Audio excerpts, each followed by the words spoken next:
ముద్రగడ ప్రస్తుతానికి పవన్ కళ్యాణ్ మీద వైసీపీ వదిలిన అస్త్రం అనుకుంటా. అందుకే రోజు ప్రెస్ మీట్లు పెట్టి కీలక వ్యాఖ్యలు చేస్తున్నారు. తాజాగా ముఖానికి రంగు వేసుకునే వారిని ప్రజలు నమ్మరని పవన్ కళ్యాణ్ ఉద్దేశించి మాజీ మంత్రి కాపు ఉద్యమ నేత వైఎస్ఆర్సీపీ నాయకుడు ముద్రగడ పద్మనాభం విమర్శించారు. షూటింగ్లు మానేసి హైదరాబాద్లో ఆస్తులు పూర్తిగా అమ్మేసి పిఠాపురం నియోజకవర్గ ప్రజలకు సేవ చేయడానికి సిద్ధం కావాలన్నారు. ప్రజా సంక్షేమే ధ్యేయంగా పనిచేసిన ఎన్టీ రామారావును మాత్రమే ప్రజలు విశ్వసించారు. తన కుమారుడికి సీఎం పీఠం కట్టబెట్టడానికి చంద్రబాబు ప్రజాగళం యాత్ర తప్ప మరొకరికి అధికారం ఇవ్వడానికి కాదు.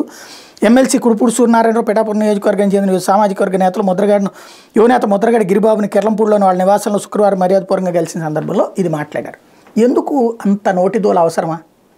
పవన్ కళ్యాణ్ సైద్ధాంతికంగా విమర్శించండి, తప్పులేదు. ఆయన చెప్పేటటువంటి పాలసీలను విమర్శిస్తే అది అర్థమవుతుంది. కానీ వ్యక్తిగత దూషణ, వ్యక్తిత్వ ద్వేషం అవసరమా? ఇప్పుడు ఆ లెక్కనైతే వ్యాపారాలు చేసుకుంటున్నటువంటి వాళ్ళందరూ వైఎస్ఆర్ కాంగ్రెస్ పార్టీలో వ్యాపారాలను మానేసుకుని వచ్చేసి వాళ్ళ నియోజకవర్గాలు కూర్చుంటున్నారా? లేకపోతే రోజా సినిమాలు మానేసుకుని వచ్చి కూర్చుందా? ఎందుకు అట్లాంటి మాటలు? అవసరం ఏంటి? ముద్రగడ తన స్థాయిని దాటి, అంటే స్థాయిని దిగజార్చుకోకుండా కుల పెద్దగా తన పేరు కంటిన్యూ కావాలనుకుంటే, పవన్ కళ్యాణ్ని విమర్శించదలుచుకుంటే నిర్మాణాత్మక విమర్శలకు పరిమితం కావాలా?